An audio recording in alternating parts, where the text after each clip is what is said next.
Please एक दफा फिर से सोच लो। ये एक अच्छा सौदा है। अगर ये ना हुआ तो? ये एक जुआ है जिसमें हम डिवेंची को हारने का नहीं सोच सकते। तुम इसे खोना अफोर्ड नहीं कर सकते। हम इतनी दूर तक आए हैं। और इतने सारे प्रोजेक्ट्स, दर्जनों। प्रोजेक्ट बी, हया का प्रोजेक्ट बी। मैं कुछ समझा नहीं, हम इसी प्रोजेक्ट पर क्यों काम कर रहे हैं? ब्रेक इवन हो जाए यही बड़ी बात है। वजह है मेरे पास इसकी। वजह या फिर वजूहात?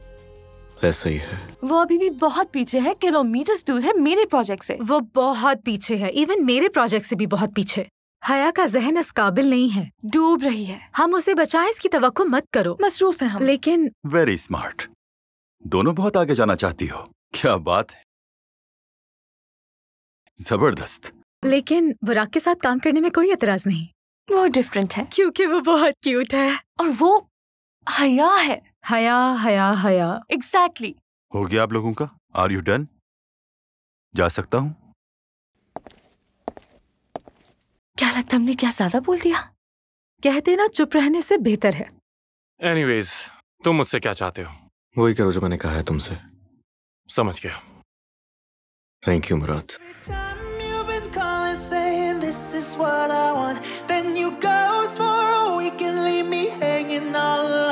Push me back, pull me in, and the other way around. Pull me in, push me back.